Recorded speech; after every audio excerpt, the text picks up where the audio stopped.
So I do want to welcome a couple of folks we have with us today. We're going to get to them in a minute, but if you haven't met Kathy Fox, Kathy is our senior territory manager out of Seattle neighborhoods. She also supports East King County in a lot of her work. And she is absolutely amazing. I think for those of you who have Kathy as your territory manager, you're very, very lucky, as with a lot of our support staff. But Kathy has also headed up our effort to reach out to everyone on a lot of our grant programs and organize the team to get going. And I wanted her to give an update on Restaurant Revitalization Fund, which we'll get to in one more minute. And then also joining me today is Julia Gordon. And Julia is our Director of Government Affairs and 10 times smarter than I am. No one's going to debate that. And in charge of all the things we do from government affairs. And so Julia, welcome today. Thank you. And I still see the participant number climbing. And so I'm going to give it just one more minute and we'll go from there. I don't have an opening song today, so I've played a variety of opening songs. Can you sing for us? I could, but you know, my karaoke days, for those of you who don't know, I was a karaoke DJ for about, I'll say, a half a year. And those days are long gone. No warm up, no practice. So kind of that post-college restaurant job, political job, whatever you need to do, right? We all duct taped it together to get our career started. All right, I think we've given enough time. So I'm going to go ahead and get rolling. Welcome everyone to our May podcast. Excited to have you here. Excited that vaccinations are starting to really roll along. It's providing a lot of hope. And for those of you who are listening later, which I know the majority of operators listen online for podcasts or on YouTube later, we are the day after Governor Inslee decided to not roll us back. So this is happy non-rollback day. Apparently yesterday, May the 4th was with us in whatever the reason the governor decided what he decided. So we'd love to get everyone open, but at the same time, I spent most of the weekend fretting, pacing around the house, driving my kids crazy about worrying about Pierce County closing and many of our counties rolling back. So the governor changing his mind was good news. I want to highlight some of the stuff that happened in the past month, and I want to start with Kathy Fox. Again, Kathy Fox is our senior manager of territory manager for Seattle neighborhoods and East King. She also supports. Kathy, you have been leading all kinds of calling programs of the membership team for both the Working Washington 4 and then this past week. In getting ready for the call, I said, you probably made over 500 phone calls in the past week. And you said, I made over 500 phone calls in the last 3 days, calling everyone. Tell us about the Restaurant Revitalization Fund. How is that going? What were the top questions? And give us a little bit of information about that. Sure, you bet. So the Restaurant Revitalization Fund was the $28.6 billion that was funded through the American Families Act, passed in March by President Biden. And funded through Congress through the SBA. This is the one relief program that is basically built to cover your losses for 2020.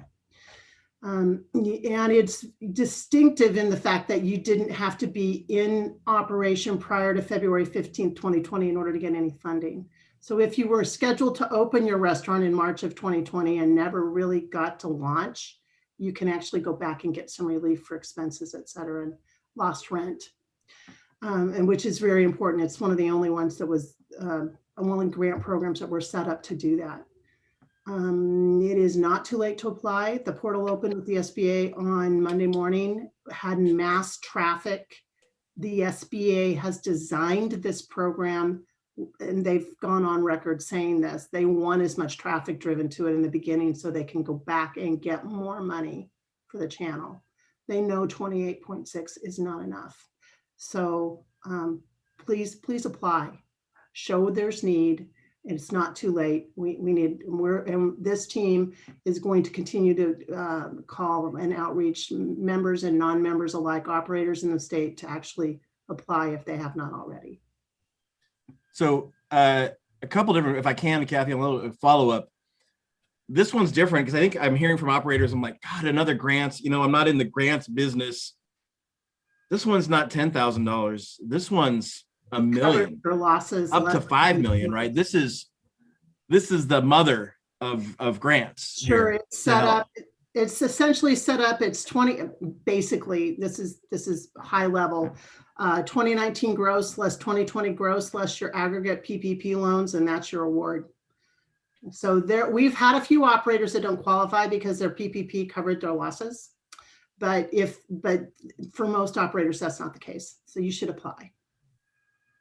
And I've heard operators say, well, I'm not sure I'm going to get in that first 21-day window. I know it's a good thing. They prioritize women-owned and minority and veteran businesses.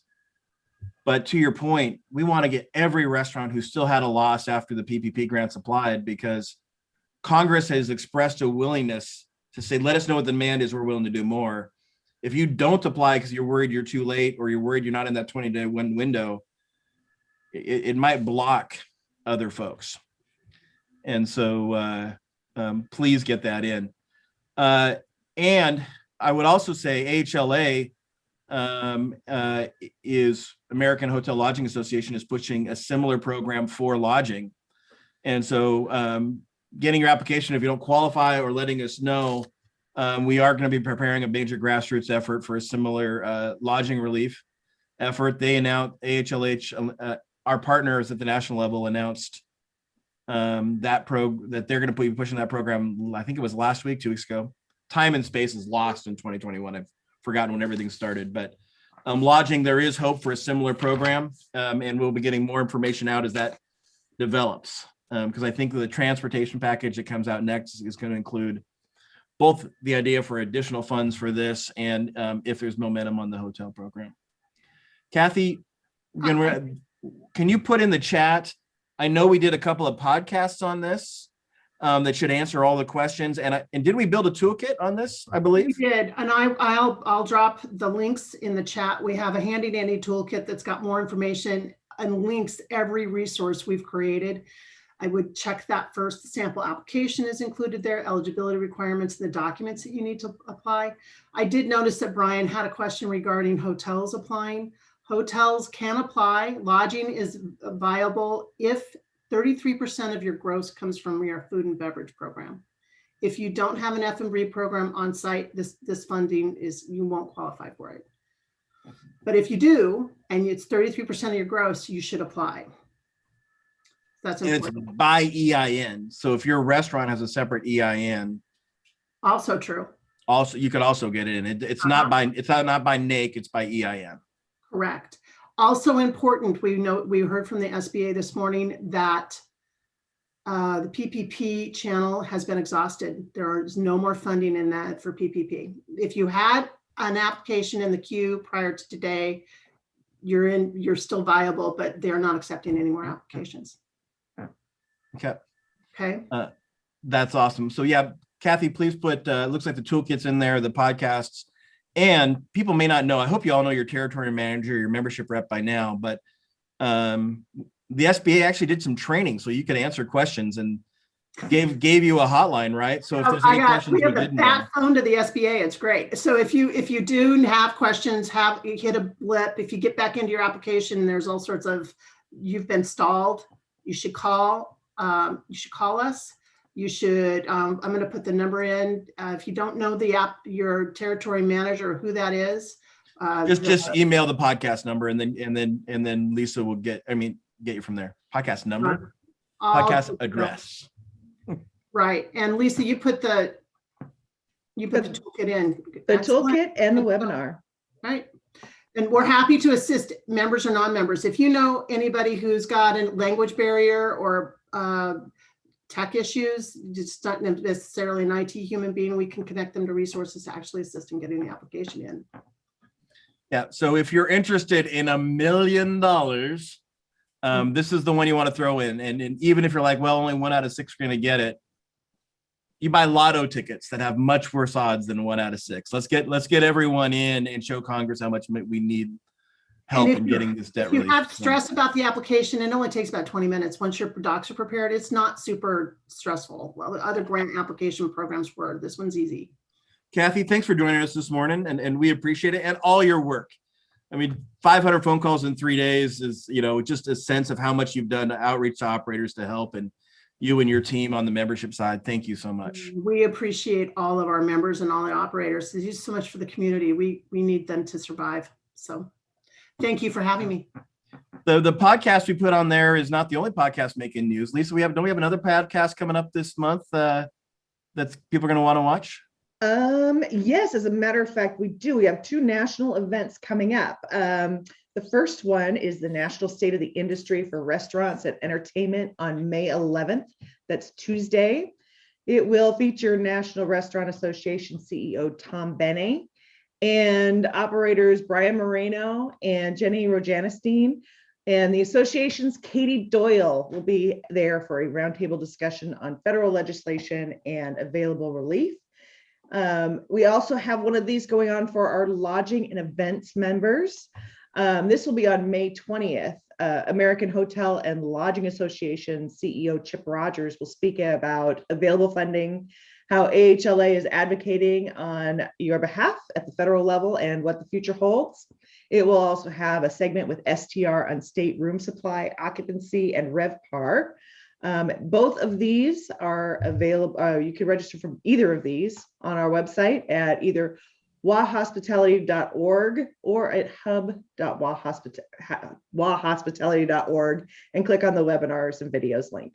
Awesome. Just if you could put again in the chat for the meetings with the 2 national CEOs, one for the restaurants and the others, and the link.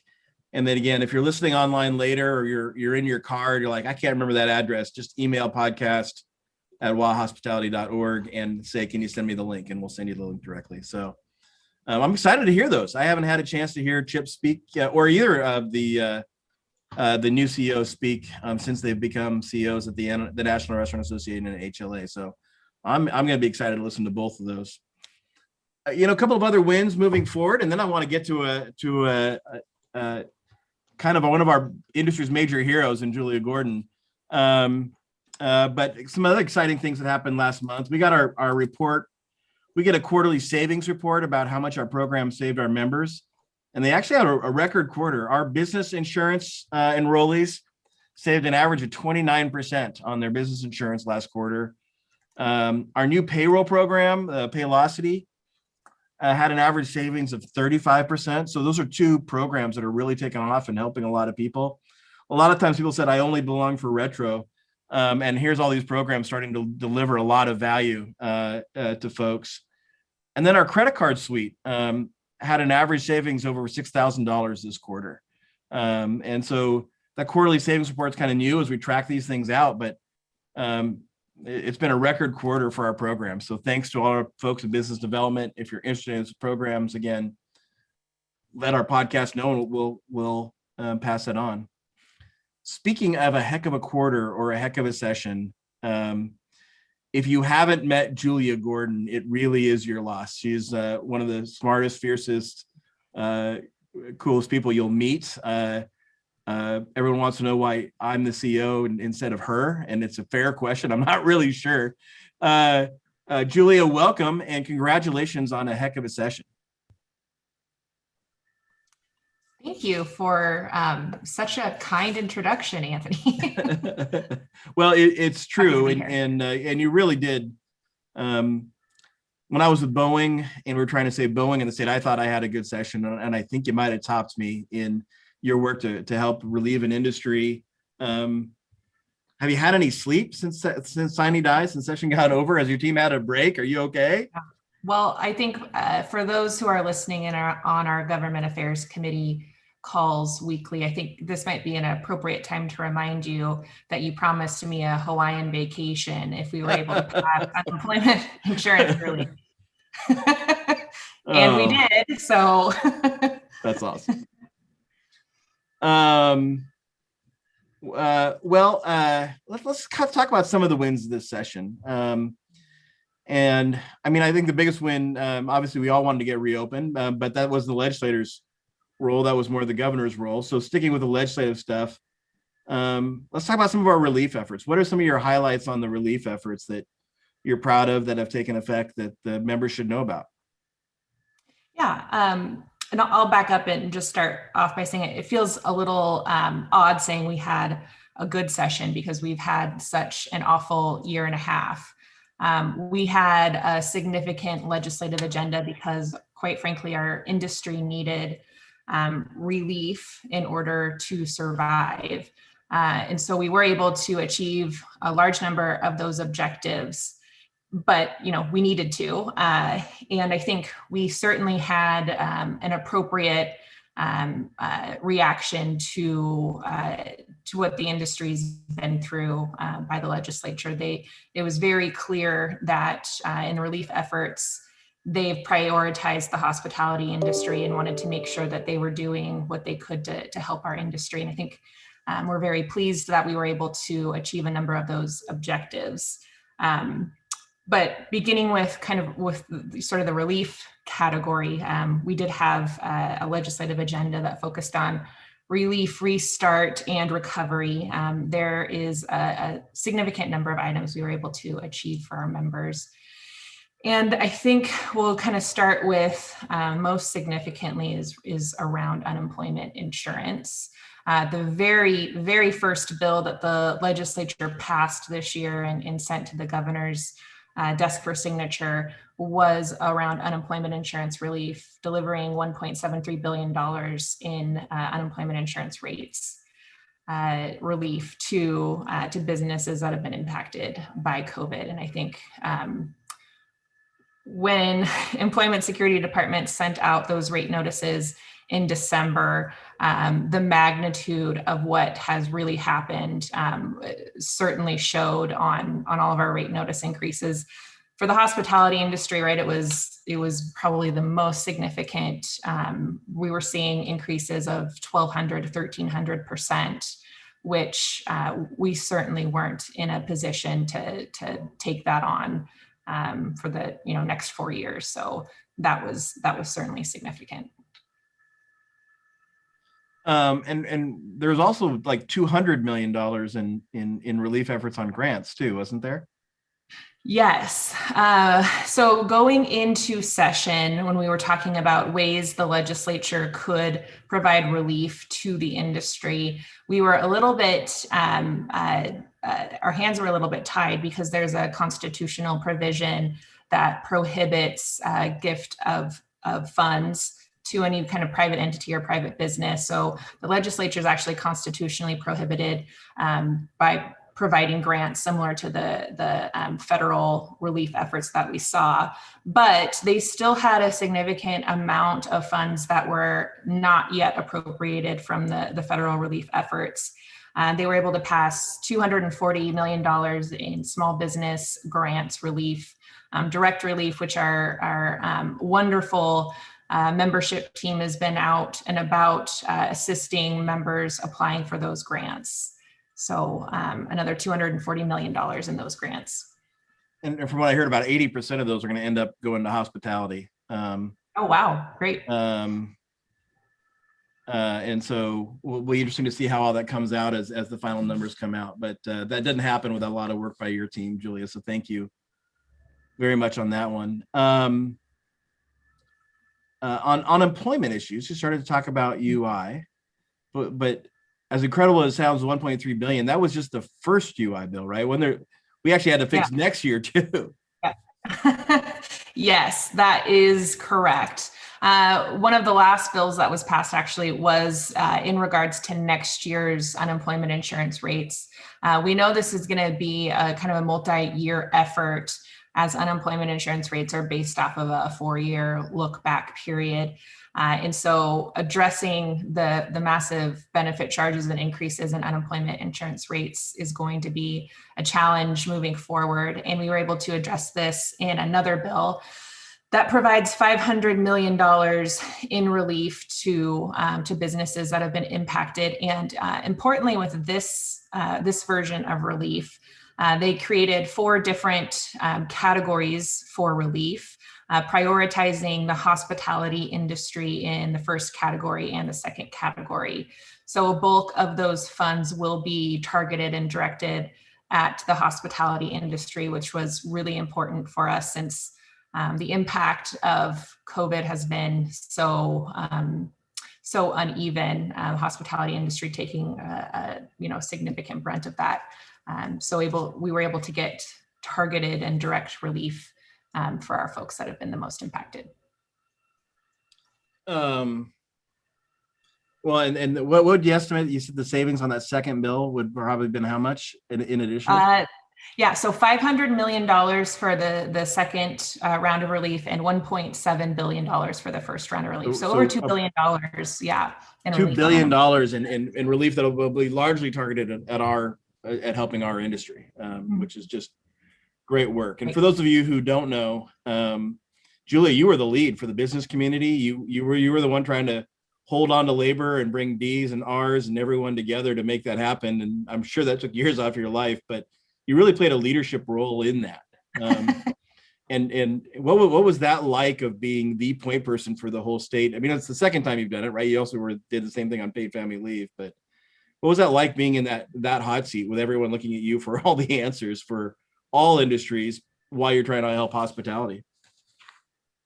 Well, thank you for saying that. But just to make sure everyone on this call listening to the podcast knows that you were an incredible mentor, because you yourself have a lot of history and background in unemployment insurance. So it was great to have you as kind of a background hidden treasure there to assist with kind of those complicated matters. I think ultimately, though, it was an issue that our members desperately needed, and so taking the lead there, it's because we were the most impacted.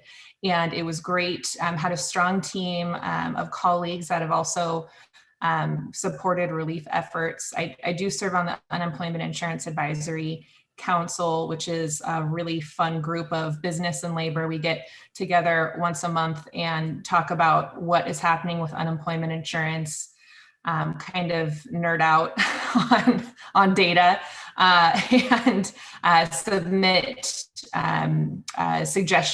policy suggestions to the legislature. So we're able to put forward this proposal, both of the two proposals, because of the background and work on those groups.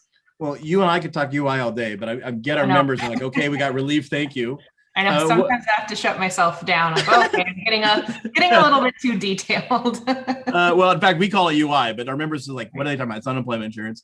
What are the other employment issues that were really a little bit crazy? We had to put a lot of elbow grease into this session, Julia.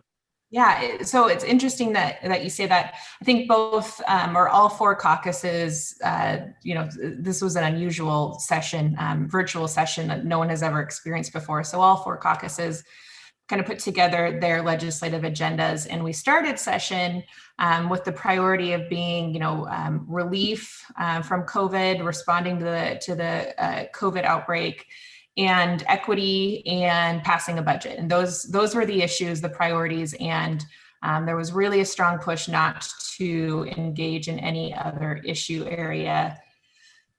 And that just didn't happen.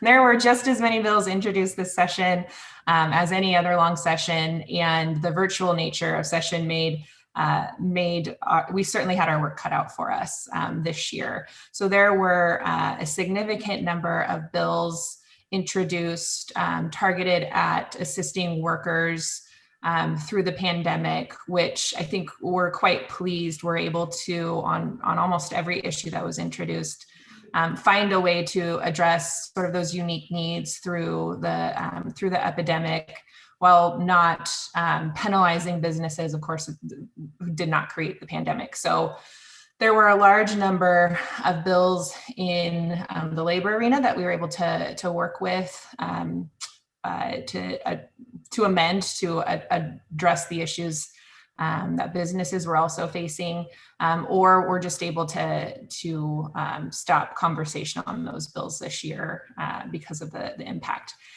I think the most significant bill that we talked the most about was key TAM, which would have created a private right of action for workers, or really any third-party relators is what they were called. Really anyone could file a lawsuit against a business for any alleged labor violation, which is a significant challenge because we have a labor and industries agency whose entire mission is to create safe workplaces, to encourage compliance with businesses, provide compliance support services, and of course, seek and enforce those laws.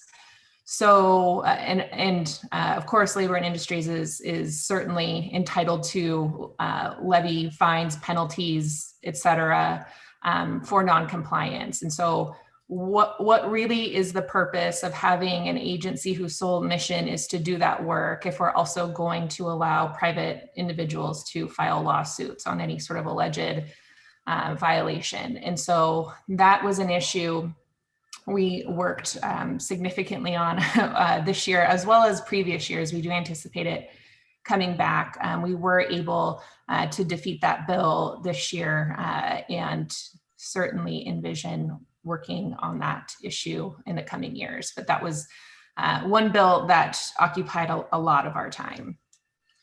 Yeah, and again, 3 years ago, I wouldn't have known what key TAM is, and Right. If you're just like me, my background is being a hamburger flipper. If you're a hamburger flipper and you're like, what the elevator speech for key TAM would be essentially a lawyer coming in, seeing what they perceive to be a violation, and just start filing a lawsuit and then the ability to start turning that into a class action, even though they didn't have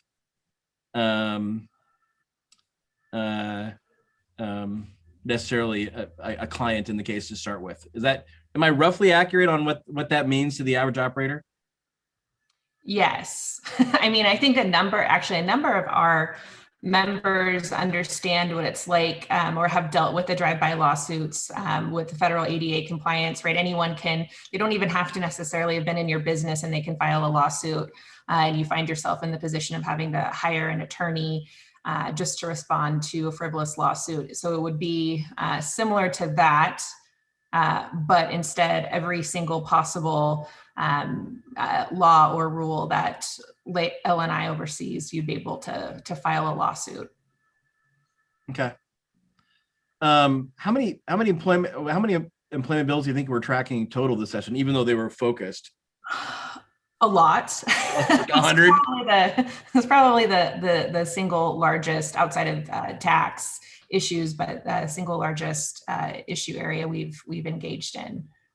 I talked to a new government affairs member this year who joined the government affairs committee. By the way, any member can join the government affairs committee as long as they attend a couple meetings. They're in because we want to do what you want. They're like, I had no idea. It's like all these issues you're fighting for us, and I just read the headlines. I had no idea you were tracking hundreds and hundreds of bills for us that would have negative impact. It's always interesting to hear that kind of the first time from someone who had a good heart, was very smart, just they didn't ever peek behind the curtain before. You mentioned tax. What were the highlight on the tax issues this year that our members should know? Yeah, absolutely. So importantly, there was a sugary beverage tax introduced that really followed the lines of what we've seen in Seattle, introduced statewide. Would have had a significant cost impact on our industry. We were able to engage in that bill, and were also able to ensure that bill did not move forward this year. So I think that's a major win for our folks in our industry this year, is that we were able to stop that from moving forward. We were also able to get a tax clarification regarding the Seattle tourism tax. We did have a hotel that was audited, and the Department of Revenue assessed sales tax should have been charged on top of the tourism assessment, which is not how that works in any other part of the state. It was a very interesting interpretation, but assessed penalties and back taxes. So we went to the legislature, helped support this bill through passage. So we were able to clarify that we don't owe sales tax on top of the tourism assessment. And we're also able to make that retroactive so that that hotel and any other hotels who may have been audited in the past will not be on the hook for that. So that was, I think, was a great issue. We were able to get past the finish line. It's interesting. Then, it seems like such an obvious one, but you had to put a lot of effort to get that thing through. It got like hung up 4 times. And I don't think the average operator is going to like, well, of course they corrected it. That one was harder than it looked like because the kids kept getting snagged, didn't it? Yeah, and it did eventually make its way through. Thank goodness, but it did make a lot of sense. Good work. So yeah. And then I think maybe one of the most disappointing, frustrating bills of the session that we were actually able to pretty early on quickly correct was regarding fiscal flexibility for local governments. The Association of Washington Cities introduced a bill that would have allowed cities to raid local lodging tax funds at a time when our industry desperately needs support. Cities had come to the legislature to ask to kind of rob us of those funds. We were able to engage very early on. We had significant member engagement as well, and that piece of the bill was struck pretty early on. We're able to get that bill in much better shape. So very pleased with the outcome on that as well. And the other tax bill you haven't mentioned yet, which again, there's so much, you've had such you worked so hard for us, was the property tax bill. Can you tell us a little bit about the property tax relief bill? Yeah, and I also put this in another bucket of frustration. This bill, ultimately, we were able to pass after significant opposition from local government again. But we know that property tax payments are oftentimes the largest bill that our members have. And so we sought out to seek relief on property tax. And this bill took a number of different pathways to do that. Property tax is a pretty difficult issue to work in because not only is there a state component, there's a local component, there's oftentimes local levies, local taxing districts. So we were able to pass the bill that requires counties to set up a payment plan for any business that has experienced a 25% loss in revenue. And they are prohibited from applying any penalties or interests. And quite pleased with that outcome, but very disappointed that we had such significant opposition from local government on that.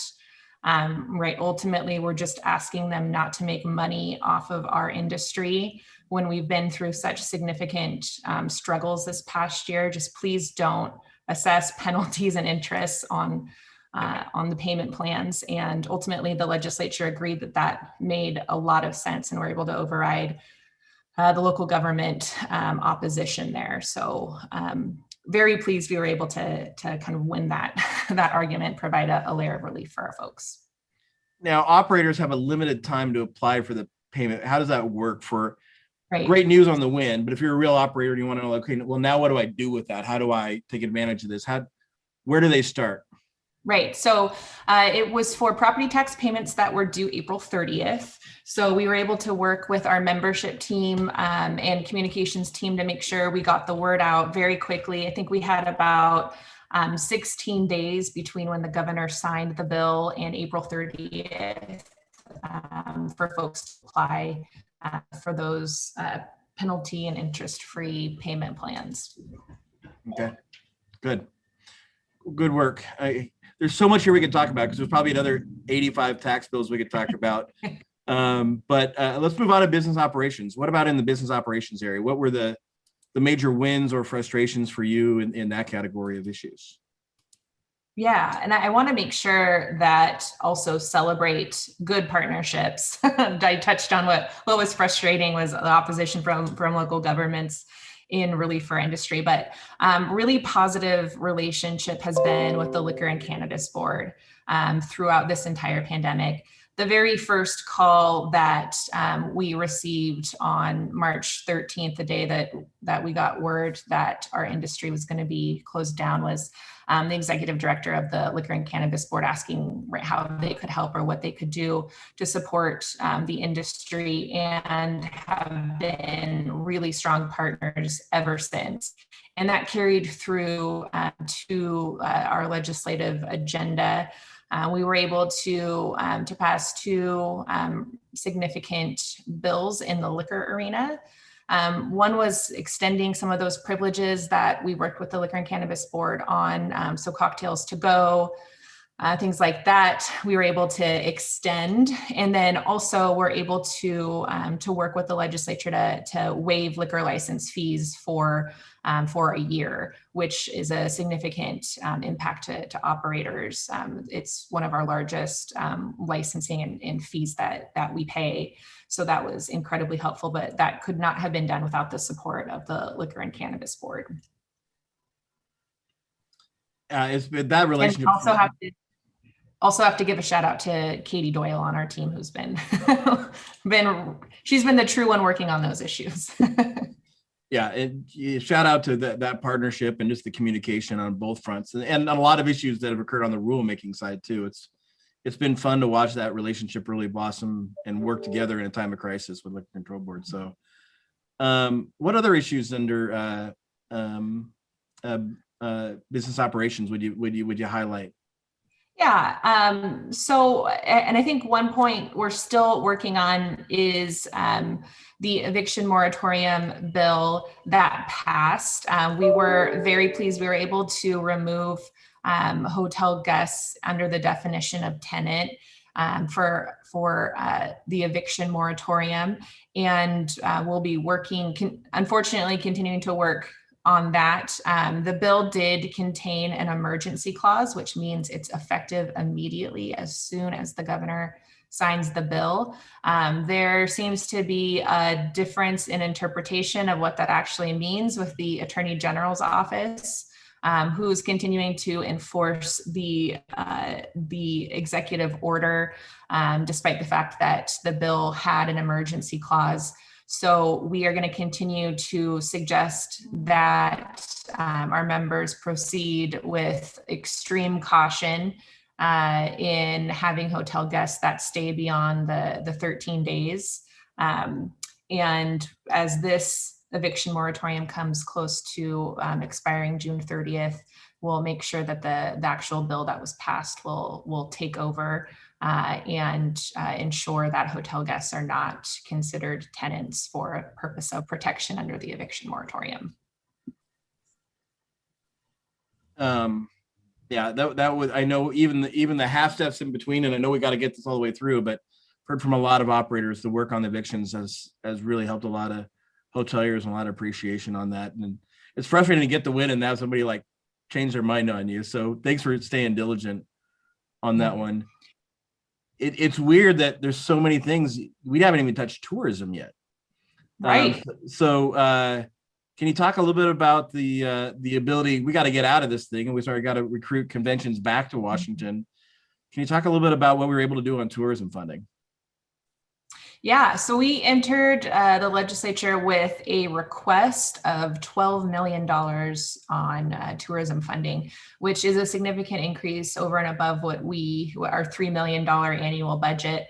But we're able to successfully, educate lawmakers and make the argument that we've got to do something significant to restart the economy and support the hospitality industry.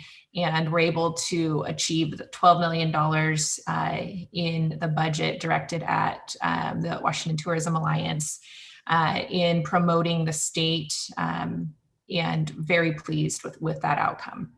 A lot of support legislatively on understanding that we need to get folks visiting again when it's safe. We need to get folks visiting Washington. We've got a lot of folks or a lot of other states that are marketing to our citizens and convincing them to come visit their states. We need to do the same because we all know that Washington is quite honestly the most beautiful and the best state with the best local wines. And so come visit Washington when it's safe. Well, it's certainly one with the best hospitality government affairs director. We'll go with that. So and I did talk to David Blanford, who is the head of the Washington Tourism Alliance, and they're hitting the ground running. They're going to be ready to go July 1 when that money comes through to really start getting people to circulate around Washington, assuming we hear good things on reopening moving forward, which will be our next topic. But he was very appreciative of all our work and the leadership. And we're confident the governor's going to sign the bill, right? As of today, the budget bill isn't signed, but we're not. He's like, don't get overconfident because the governor's still got to sign the tourism bill. And I'm like, well, I think we're okay with that. Don't you think? Yeah, I do. Okay. We both kind of mentioned reopening. And so this was a wonderful session, but we aren't open yet. And really, it's going to be hard to celebrate anything until our hotel's capacity gets back up to 90%, until our restaurants are full, until we get the debt relief. We got work in front of us, and the immediate work is getting reopened. We've had a lot of strategy sessions this week. The governor announced we're not rolling back, which is good news. But we really got to start moving forward. So Julia, kind of give our membership kind of a sense of what we're going to be working on in this coming month, really talking about a reopening conversation. Yeah, I mean, absolutely. We've heard the president say that, July 4th is our day to reopen, start resuming life again. We've seen a number of other states either completely open or submit their plans and with dates certain on when they envision being able to resume normal life again. And that's almost going to be our singular focus this spring, really focusing on making sure Washington is in line with the rest of the country. We've had an incredible year and a half of significant sacrifice as an industry, and vaccines are now available to everyone. I've been told that we need to wait until a vaccine is available to everyone before we can start having these conversations. And now that it is, it's time to start having those conversations. So stay tuned, everyone. I think your association is really going to be gearing up for that campaign publicly and with leaders and other folks. And we'll be turning to you and our partners across the state to really it's time to reopen. And I think Julia said it exactly right. It's time. and it is great. My son missed his second shot appointment, which, you want to kill him on, but he was able to call the next day and get right back in, right? He was able to, it didn't have to wait 10 days for an appointment on vaccinations. And so we're at that point where people can walk in. I know Pierce County announced this week, you don't need an appointment anymore to any of the sites, just come on in and get vaccinated. And I think that's where we want to be. So if we have a really good couple of weeks, we can be one of those states that should be saying Washington's open for business again. Still safe. I think masks might be with us for a little bit, but our hospitality businesses can start the long process of digging out of debt and moving forward and bringing their employees back to work. So anything else you'd want our members to know on that, Julia? Just to look for lots of communication from us on this topic in the weeks to come. Yeah, unless we get something really quickly done with the governor's office, I think we're going to need everyone's help in amplifying the it's time to reopen message. So usually we're getting a lot of questions, but I think, like usual, Julia is so captivating, they forget to ask questions. They just like to listen to her talk. So did we get anything come in from the chat room or otherwise? No questions yet. I can remind everybody, Q&A, if you want to just go ahead and type it in there if you have a question. Well, I'd also like to thank IBA, our sponsor for this event. Thank you so much to allow us to do these. I was just going to ask, well, we'll give everyone a chance to post great questions for Julia. We do want to thank our sponsor, IBA, and making this happen and moving this forward. And I don't even know if we can post a little information on them in the chat room as well. So, Lisa, as we're waiting for any members who have questions that, did some come in? Someone let us know that he came in a little late. Okay. So Lisa, as we were talking, and you didn't grow up a government affairs person, so you have that blessing. Was there anything that you would hope we would have to clarify to somebody who doesn't live near the dome and sit on 8 hours worth of government affairs Zoom meetings, that maybe we use an acronym that we can help people clarify or otherwise?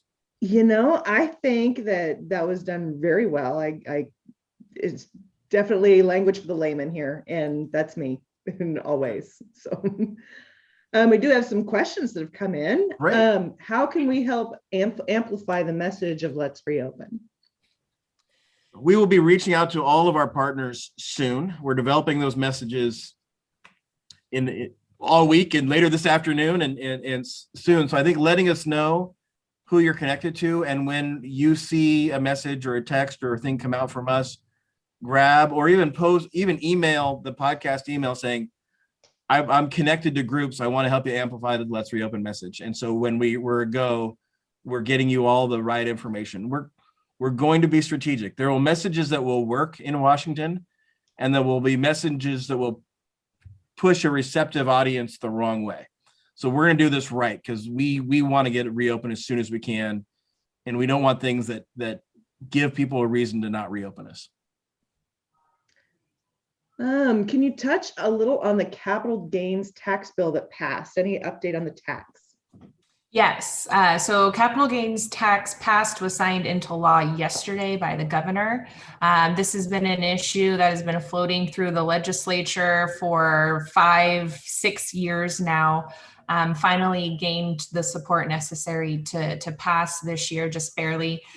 So essentially the bill does enacts a 7% tax on gains.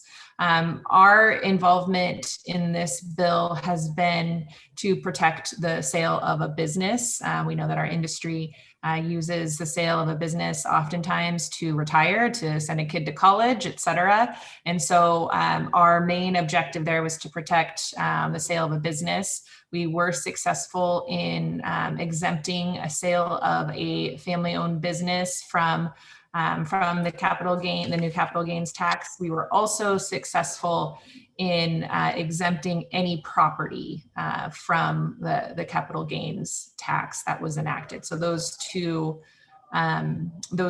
pieces allowed us to have a neutral position on the bill that ultimately passed. While we are neutral, we still understand there's been a lot of conversations in the business community around whether or not enacting a tax like this is legal.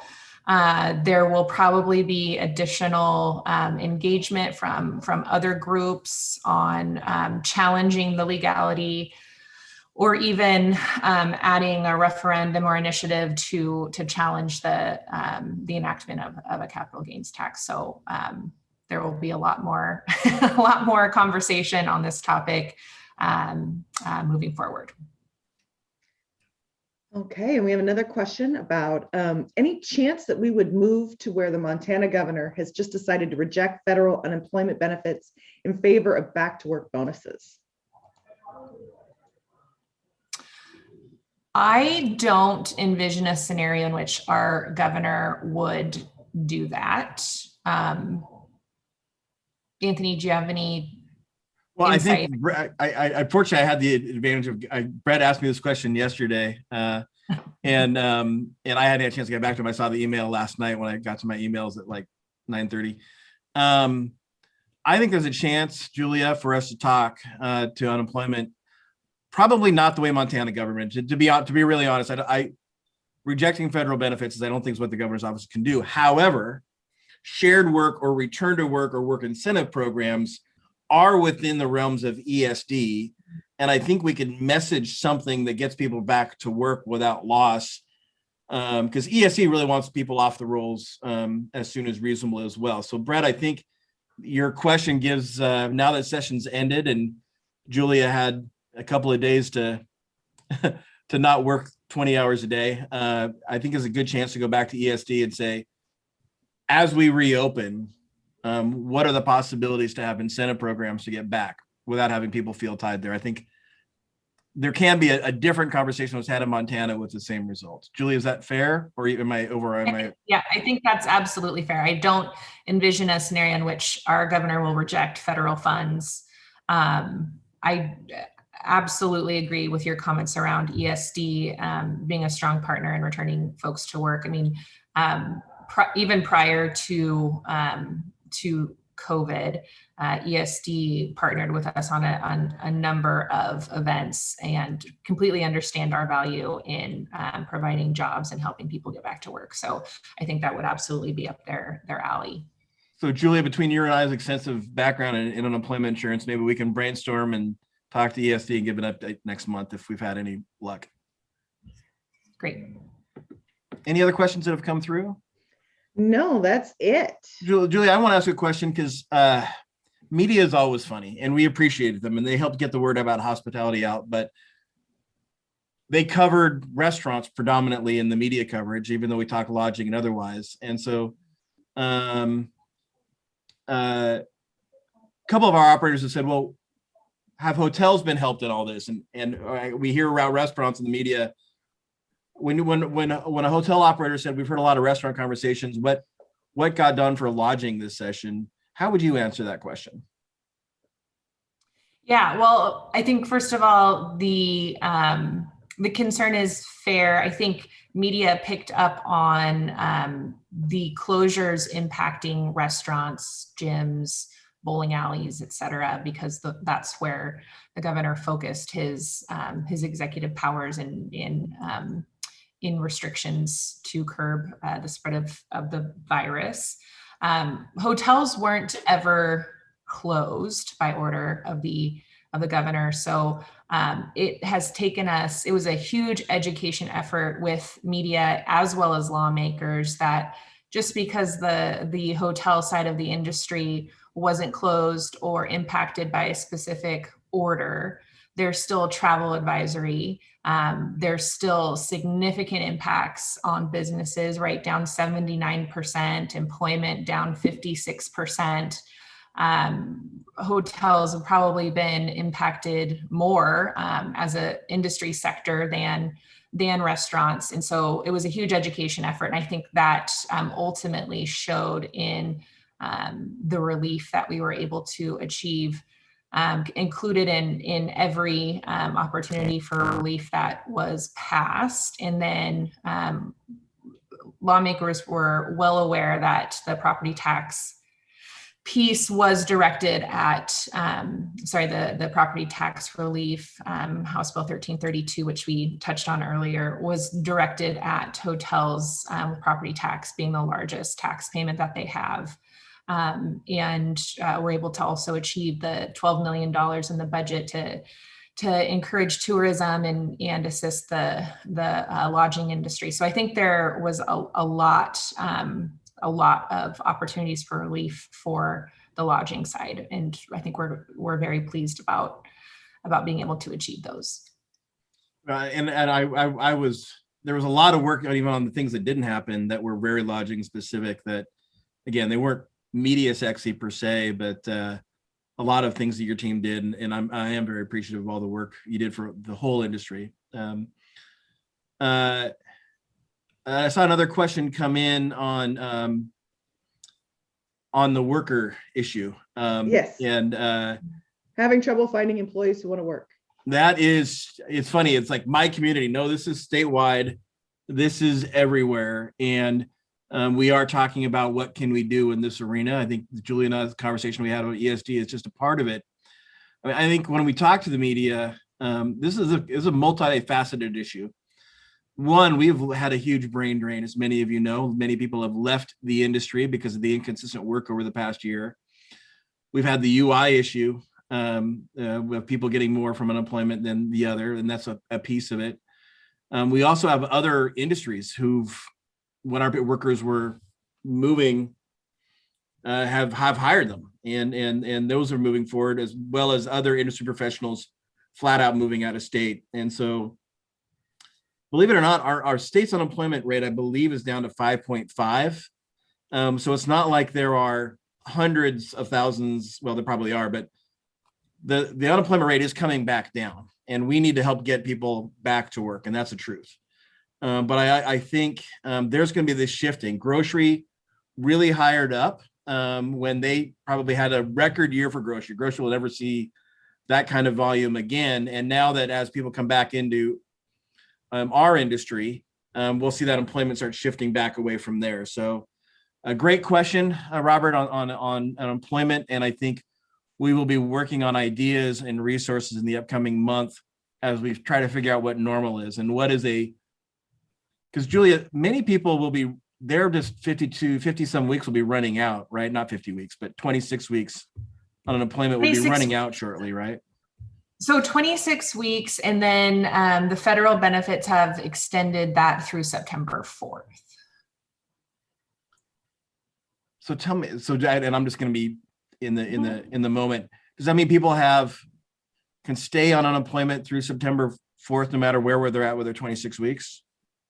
I don't think it's not a blanket, everyone gets unemployment insurance until September 4th, which is why it's really important to, when you do extend an offer to return to work, that it is a formal offer. And if it is declined, you ensure that you report that to the Employment Security Department.